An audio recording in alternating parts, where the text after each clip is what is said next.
हम बात कर रहे थे टाइप्स ऑफ कैपिटल एसेट की। तो 2 टाइप्स की होती है कैपिटल एसेट। फर्स्ट है short term capital asset and next one is long term capital asset. तो शॉर्ट टर्म कैपिटल एसेट वो एसेट होती है जो हमारे पास 3 साल से कम के लिए रही है, ठीक है। वो कौन सी होती है? शॉर्ट टर्म कैपिटल एसेट होती है। बट इसके भी कुछ एक्सेप्शंस दे रखे हैं हमें, ठीक है। इन द फर्स्ट है in the case of financial asset a security other than a unit. इसका मेन बता देती हूँ मैं आपको। स्टॉक एक्सचेंज में जो लिस्टेड होती हैं शेयर्स, डिबेंचर्स, यूटीआई के यूनिट्स और जीरो कूपन बॉन्ड, ठीक है। जीरो कूपन बॉन्ड मतलब जितने, मान लीजिए 5 साल के लिए आपने इन्वेस्ट किए थे तो 5 साल के बाद हमें उस पर इंटरेस्ट नहीं मिलेगा, खाली फेस वैल्यू जो पार वैल्यू थी वही हमें बाद में मिलती है, ठीक है।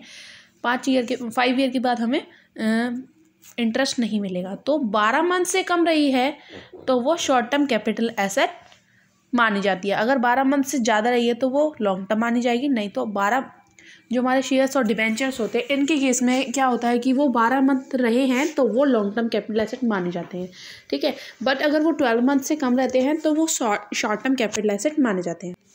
और अगर हमारे पास 12 मंथ से अगर ज़्यादा रहे हैं तो वो लॉन्ग टर्म कैपिटल एसेट मानी जाती हैं। बस ये एग्जामेशन हमें किस में मिली है? शेयर्स, डिबेंचर्स और यूटीआई के यूनिट्स के और जीरो कूपन बॉन्ड्स में हमें मिली गई है कि 12 मंथ रहते हैं तो वो लॉन्ग टर्म कैपिटल एसेट मानी जाती है, शॉर्ट टर्म नहीं मानी जाती, ठीक है। सेकंड है हमारी एग्जामेशन बोनस शेयर। जिस दिन डिविडेंड डिक्लेयर हुआ या जिस दिन उसको वो बोनस शेयर मिले। बोनस शेयर आपको पता होगा कि जो मतलब बोनस के बदले में हमें दिए जाते हैं बोनस शेयर। जब कंपनी के पास कैश नहीं होता है तो बोनस शेयर अलॉट कर देती है उनको।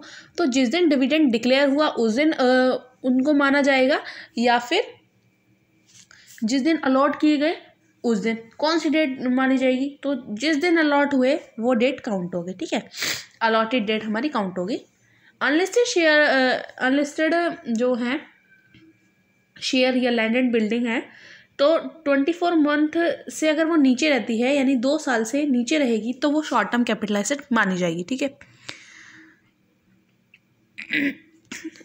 अनलिस्टेड शेयर्स हैं ऑफ अ कंपनी और अ बिल्डिंग, लैंड एंड बिल्डिंग, अगर वो 2 साल से कम रहते हैं तो वो शॉर्ट टर्म कैपिटल एसेट माने जाते हैं, ठीक है। थर्ड पॉइंट में वो कह रहा है ऐसी एसेट या जो बिजनेस के लिए यूज़ करते हैं और जिन पर रिटर्न डाउन वैल्यू से डेप्रिसिएशन लगता है उन एसेट को शॉर्ट टर्म कैपिटल एसेट माना जाता है। चाहे वो एसेट हमारे पास 10 साल रही हो, लेकिन अगर उस पर रिटर्न डाउन वैल्यू मेथड से अगर डेप्रिसिएशन लग रहा है तो वो शॉर्ट टर्म कैपिटल एसेट मानी जाएगी, ठीक है।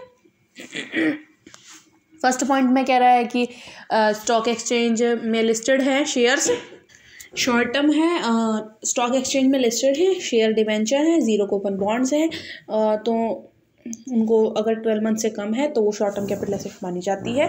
बोनस शेयर है, उनकी अलॉटेड डेट काउंट होगी। और अनलिस्टेड जो शेयर हैं, लैंड एंड बिल्डिंग है, अगर वो 24 मंथ से कम रहती है तो वो शॉर्ट टर्म कैपिटल एसेट मानी जाती है। और थर्ड पॉइंट हमारा बता रहा था कि जिन एसेट पर रिटर्न डाउन वैल्यू मेथड से हमारा डेप्रिसिएशन लगता है वो हमारी शॉर्ट टर्म कैपिटल एसेट मानी जाती है, हमारा लॉन्ग रूल है, ठीक है। उसके बाद बात करते हैं लॉन्ग टर्म कैपिटल एसेट की, कि जो एसेट 36 मंथ यानी 3 ईयर से हमारे पास ज़्यादा रहती है वो लॉन्ग टर्म कैपिटल एसेट मानी जाती है, ठीक है। लिस्टेड सिक्योरिटी के केस में ये 12 मंथ्स है।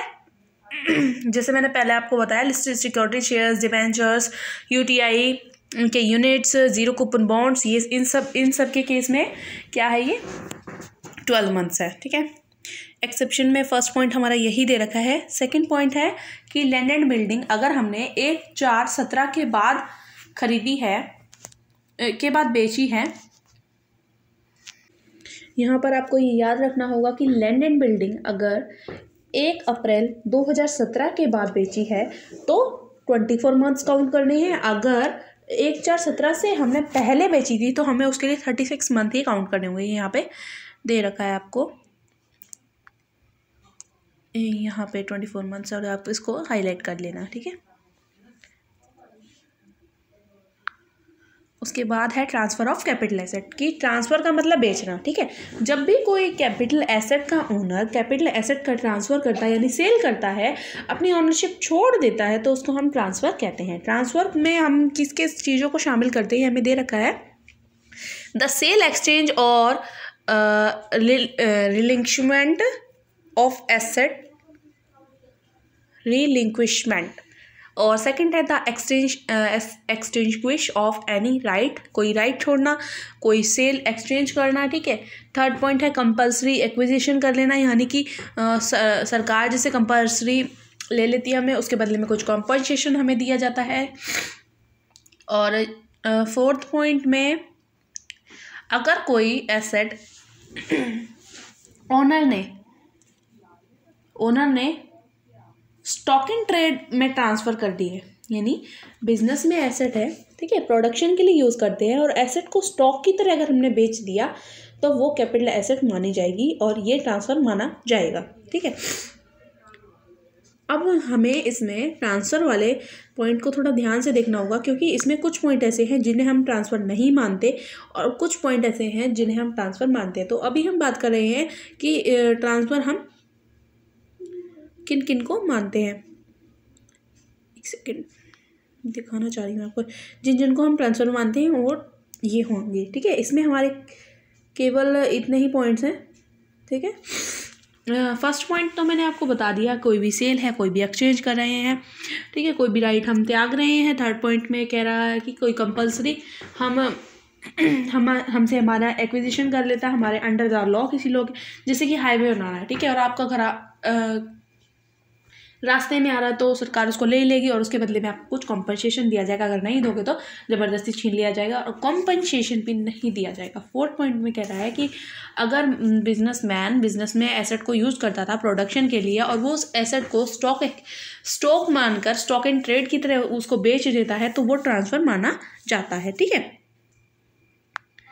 फिर उसके बाद फिफ्थ पॉइंट कह रहा है मैच्योरिटी और redemption of zero coupon bond, अगर हो गया है, मैच्योरिटी हो गई है, रिडेम्पशन हो गया है जीरो कूपन बॉन्ड का, तो वो भी ट्रांसफ़र माना जाता है। कन्वर्जन हो गया है बिजनेस का एक लिमिटेड कंपनी में, तो सिक्स पॉइंट बता रही हूँ, कन्वर्जन हो गया है बिजनेस का एक लिमिटेड कंपनी में। और 7 पॉइंट है हमारा, ट्रांसफ़र कर दिया है पार्टनरशिप प्रॉपर्टी एक्ट 1882 के under land and building immovable property का ट्रांसफ़र कर दिया, यानी कि जो हमारा प्रॉपर्टी एक्ट है 1882 उसके अंडर हमने किसी लैंड एंड बिल्डिंग या इमूवेबल प्रॉपर्टी का ट्रांसफ़र कर दिया है तो वो ट्रांसफ़र माना जाएगा। प्रॉपर्टी एक्ट है 1882। 8 पॉइंट को अभी मैं नहीं बताना चाहूँगी। उसके बाद हम कर रहे हैं ऐसे ट्रांसफ़र जिनको ट्रांसफ़र नहीं माना जाता, यानी कि वो लगते तो ट्रांसफ़र है लेकिन उनको ट्रांसफ़र नहीं माना जाएगा। इसको हम नेक्स्ट लेक्चर में करेंगे।